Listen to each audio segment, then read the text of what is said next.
I still don't know whose idea it was. It must have been Derek's. It was always Derek's idea.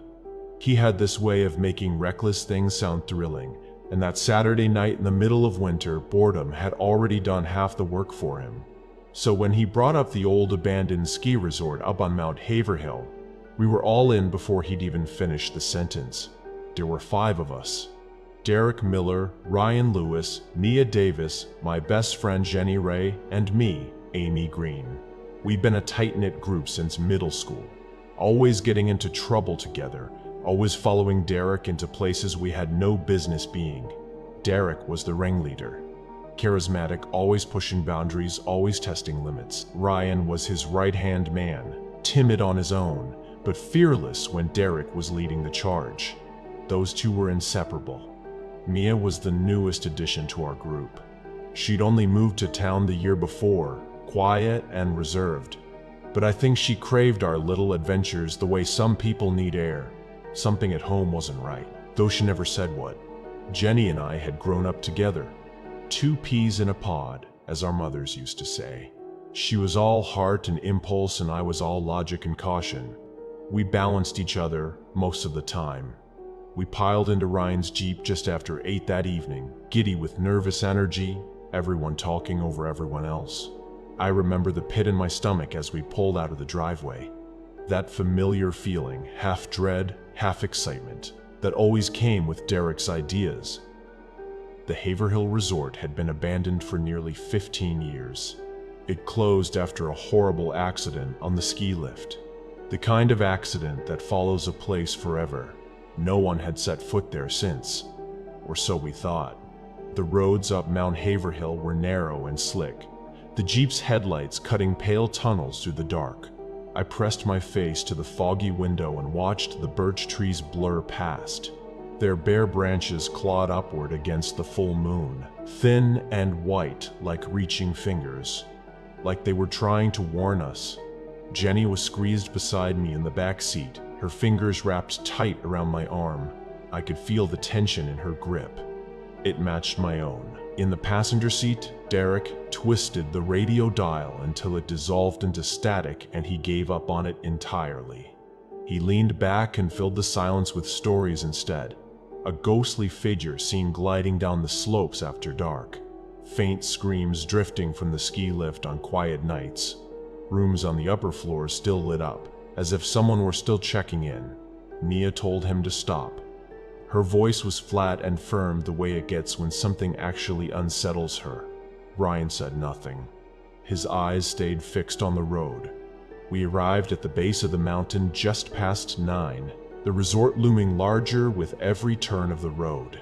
Ryan killed the headlights as he pulled into the deserted parking lot. The tires crunched over frozen ground, and our breath rose in little white clouds inside the Jeep. We all sat there for a moment, just staring up at it.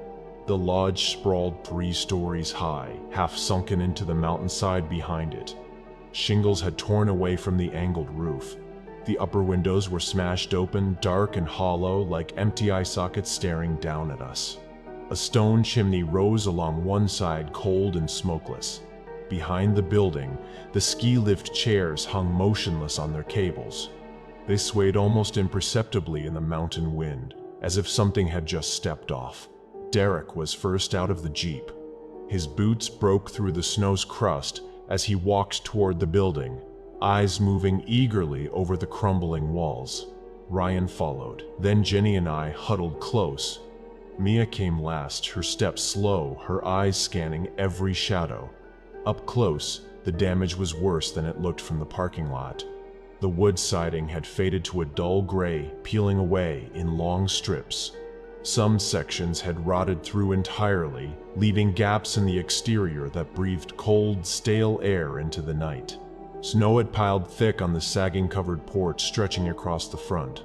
A weathered sign hung crookedly beside the padlocked front doors. Haverhill Lodge. The letters were barely legible, bleached by years of sun and ice. We passed under the porch roof and the wind died. The silence that replaced it felt heavier somehow. The ground floor windows were all boarded up. On the second floor, broken glass still clung to the frames in jagged shards, each one catching the moonlight like a shard of a broken mirror. The third floor was pure darkness. I kept expecting to see movement up there, a shadow crossing a window, a shape pulling back behind the glass. Jenny squeezed my hand and pointed to a set of basement doors set low against the far side of the building. Derek pried the metal basement doors open with his shoulder. One hard shove, then another, until the hinges screamed and gave. The air that rose from below was damp and cold and close. It smelled of rust and rotting wood, and something older underneath. The kind of smell a place holds on to for decades after it's been emptied out. We descended into a low-ceiling storage room. Shelves lined the walls, stacked with cobweb boxes and tools that had rusted into uselessness. Ryan's flashlight swept from side to side, catching the glint of old equipment buried under years of grime. A dank hallway led us to a staircase. Our footsteps echoed up ahead of us as we climbed. The lobby opened up around us like a held breath finally released. Moonlight fell in dusty columns through the high windows, pooling across the floor in pale patches. The check-in counter sat exactly as it had been left, keys still hanging from their numbered hooks, papers yellowed and curling at the edges beneath a thick film of gray dust. It was like walking into a photograph, a life interrupted and then suspended, exactly as it was forever. To our right, a wide lounge spread out around a stone fireplace. Overturned armchairs, a sooty, blackened hearth. Doorways on either side opened into a cafe and a restaurant, tables still set with dishes and silverware, everything blanketed under the same uniform gray dust. The food had long since disappeared, but the settings were perfect, as if the guests might return any moment. We moved through the building slowly, room by room. The game room still held pool balls scattered mid-game across the table. The arcade machines stood silent and dark, their screens blank and waiting. The gift shop held racks of old brochures behind a locked glass counter, the bright colors faded almost to nothing. I stopped in front of a row of photographs hanging in the lobby hallway. Families gathered around a roaring fire, grinning skiers at the top of the slope. Groups crowded at the base of the lift, bundled in brightly colored jackets, everyone mid-laugh, mid-motion, frozen there forever. I studied one photo for a long moment. A man helping a small child into a lift chair, both of them beaming at the camera. Something about it sat wrong in my chest. I couldn't explain why. At the end of the hallway stood a pair of elevator doors, closed and dull with age. Derek pressed the call button. From somewhere deep inside the shaft, cables rattled and then went quiet. The doors didn't open. Jenny refused to go any further up. She didn't have to say it loudly. She just stopped walking, and the look on her face was enough. Ryan agreed. Too risky. Derek pushed back for a moment, then let it go. We turned and retraced our steps toward the lobby. That's when I saw it. A lone shadow moving on the slope outside, smooth and fast, gliding down the mountain the way a skier would. I gasped and stepped closer to the glass. When I blinked, it was gone. The others hadn't seen it. Derek laughed. Jenny told me I was scaring myself. I didn't argue, but I couldn't shake the feeling that followed me back through those halls. The sensation of being watched, measured, of something just out of sight turning its attention toward us. We made our way back to the lobby entrance to leave. Derek pushed against the front doors. They moved barely an inch before jamming hard against something on the other side. He tried again, then Ryan leaned his weight into it beside him. Still nothing. The door was completely blocked. Derek forced his flashlight through the narrow gap. In the beam, a tangle of fallen beams and debris, wedged tight against the other side as if it had always been there, as if someone had placed it there. The panic in the group was quiet at first. Just exchanged glances and tightening jaws. We talked through every option. The ground floor windows were all boarded solid. The upper ones were too high, too jagged, too exposed to the freezing air. Every exit we could think of was closed off. It was Mia who thought of the back. We moved fast through the lobby and cafe and burst through a weathered wooden door onto a covered patio overlooking the mountainside. The cold hit us immediately. Sharp, metallic, the smell of pine and frozen earth. A rickety staircase led down from the patio to a narrow walkway that disappeared into the dark tree line below. Derek went first, flashlight in hand. The steps groaned and flexed beneath each footfall in a way that didn't inspire confidence.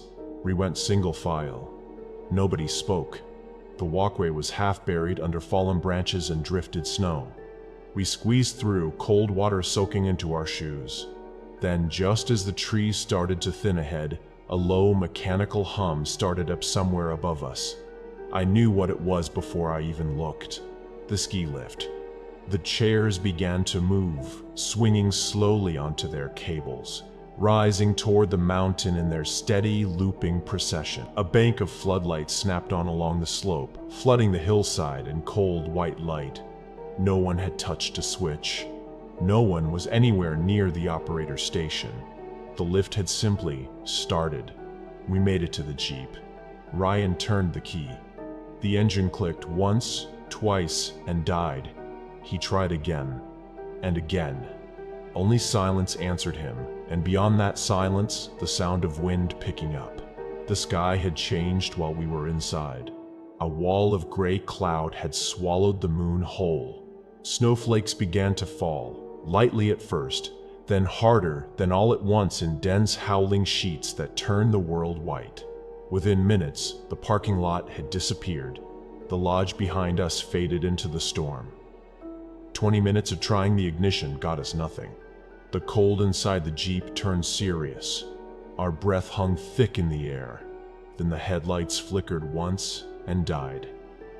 Derek said it before anyone else could. We were going back inside. The blizzard hit us full force the moment we opened the Jeep doors. Snow stung my face and packed into my eyelashes.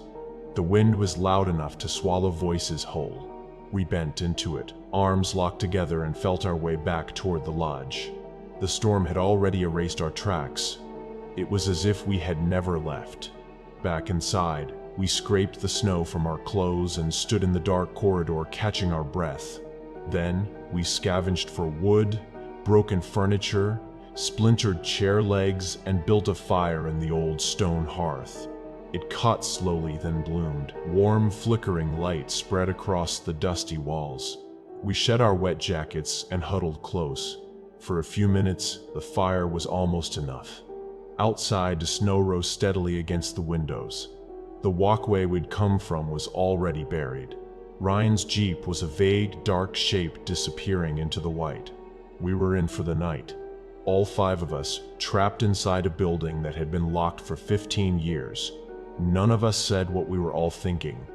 We talked through everything that had happened since we arrived.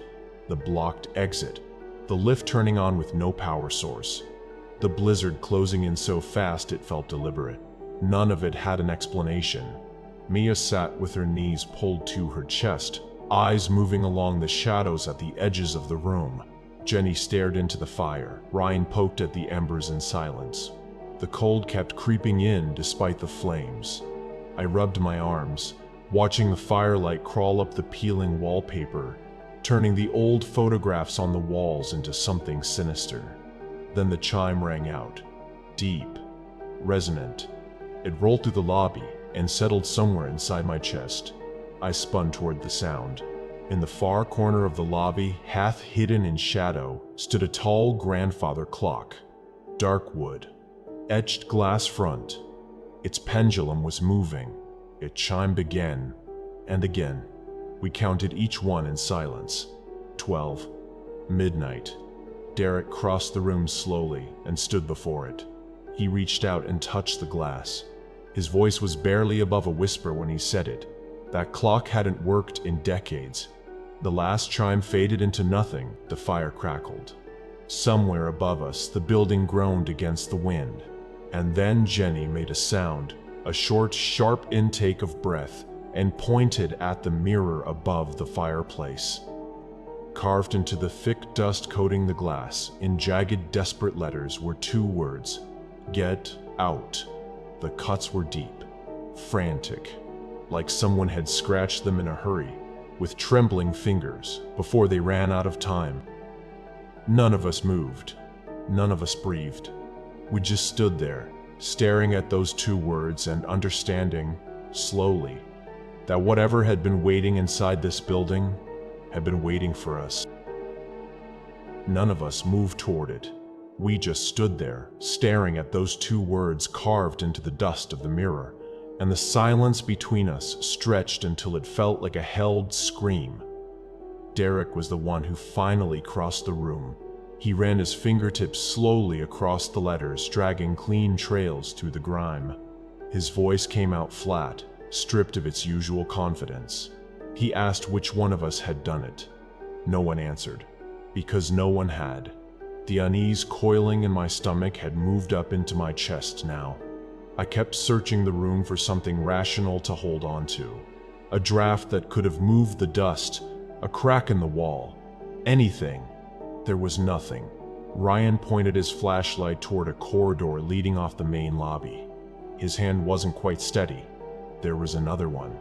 We crossed the creaking floorboards slowly and gathered in front of the restroom doors at the end of the hall. One of them hung slightly open. In the old paint of the doorframe, more letters had been gouged deep.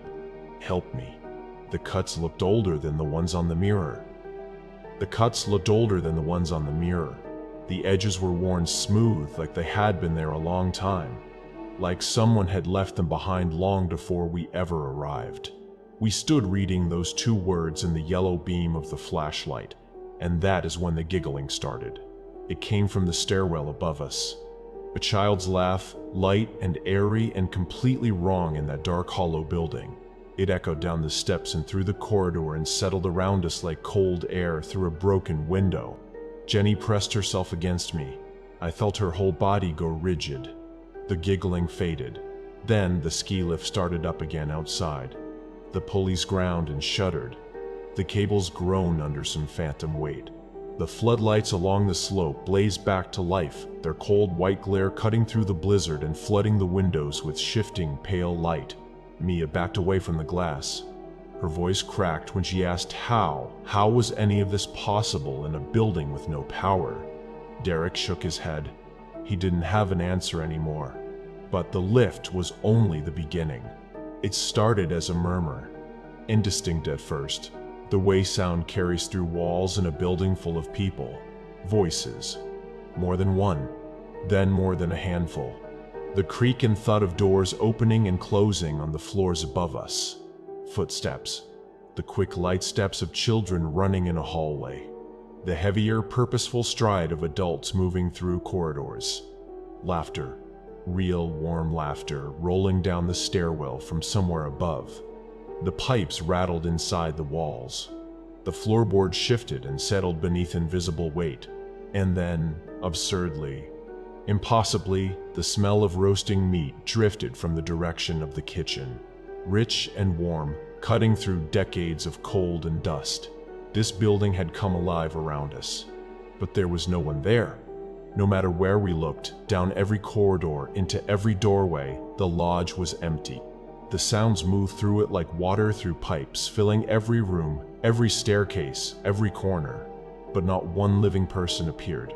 Jenny sank down against the wall and pressed her hands over her ears. Her shoulders shook. I crouched beside her, my hand on her back, trying to think. Ryan kept turning in slow circles, flashlight swinging from one dark doorway to the next, unable to stop himself from looking. Derek put his fist through the wall. Once.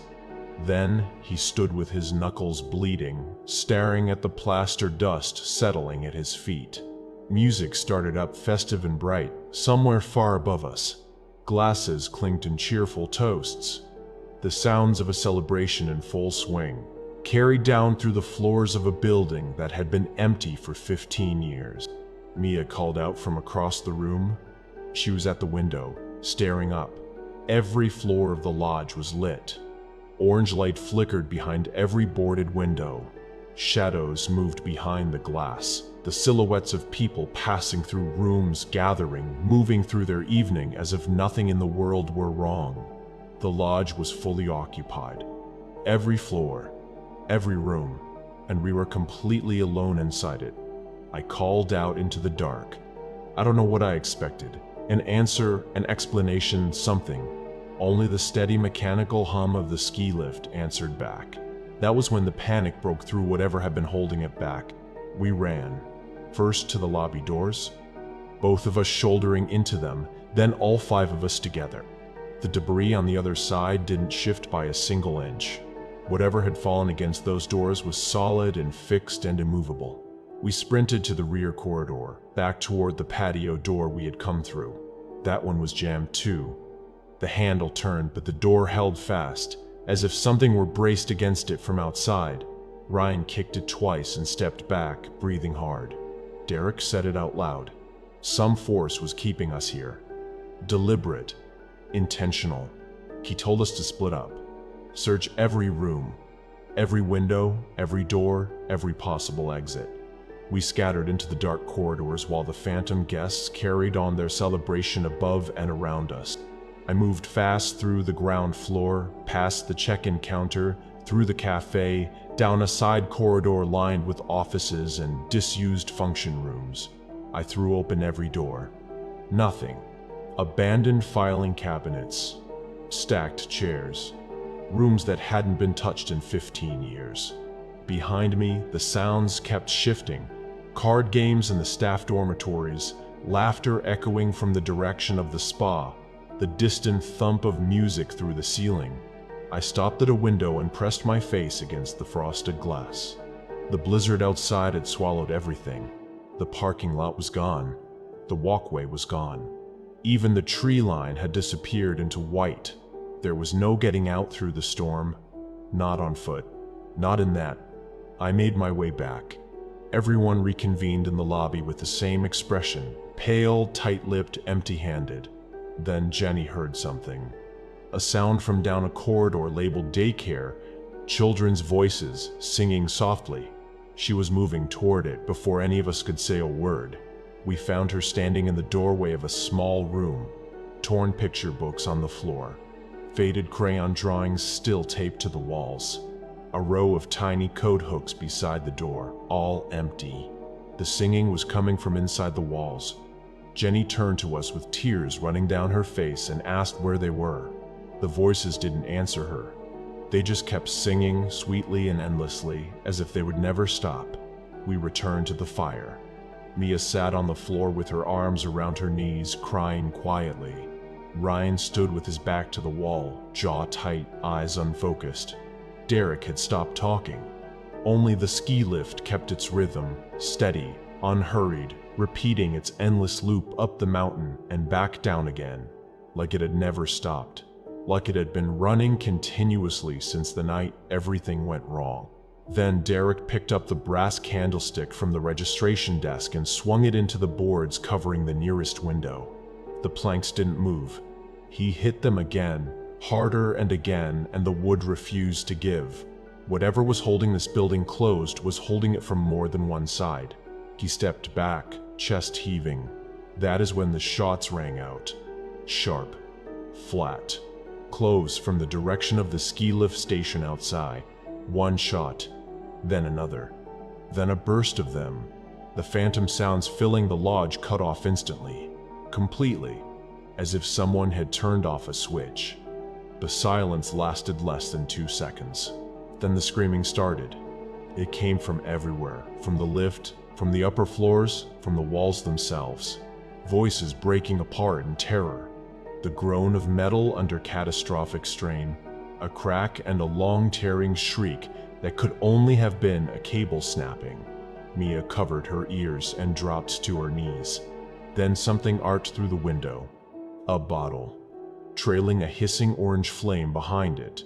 It passed directly through the solid boards covering the glass as if they were nothing, as if the barrier only existed in one direction, in one time, and it hit the lobby floor and bloomed. Fire spread across the old carpet instantly. Fast and hungry and completely real. More bottles came. Through the ground floor windows, then the upper floors. The phantom screams multiplied, rising, overlapping, collapsing into each other. Whatever we had been witnessing inside this lodge, It was no longer just sound. It had teeth now, and it was burning. Derek's voice cut through the chaos. Upstairs. Now. We ran. The stairwell filled with heat and smoke behind us. The carpet on the second floor was already catching at the edges from dripping embers. The air tasted like ash. Unseen shapes moved with us, pressed past us on the stairs, shoved against our shoulders in the corridor. The panicked dead, running the same escape route they had run decades ago, trapped in the same moment forever. Derek found a broken window in a second-floor lounge. He cleared the remaining glass with his elbow and vaulted through without stopping. The drop was a floor and a half. He hit the snow below and grunted, still moving, still upright. Ryan went next. Then Jenny. I grabbed Mia's hand, and we ran at the window together. The cold air hit us like a wall. The ground rushed up. The impact knocked the air from my lungs and packed snow into my mouth. I lay still for a single second, just long enough to understand I was outside. I was out, and then I pushed myself up. Mia was beside me. She was trying to stand. She couldn't. Her shin was bent at an angle that made my stomach drop. She looked down at it once, and then looked away and made a sound I will never forget. The lodge burned above us. Flames pushed out through the upper windows, painting the snow orange. The screaming from inside rose and then, slowly, began to fade. Ryan got under Mia's arm on one side. I took the other. We moved as fast as we could toward the parking lot, heads down against the blizzard. The Jeep was still there, barely visible beneath the accumulated snow. Derek popped the hood and stood over the engine with the flashlight while Ryan tried the ignition from inside. A handful of wires had been pulled free, hoses disconnected. It looked deliberate, clean, intentional sabotage, the kind that takes knowledge and time. Derek slammed the hood. We locked the doors and pressed ourselves down as low as we could get. Outside, more shots. Car alarms going off in the dark.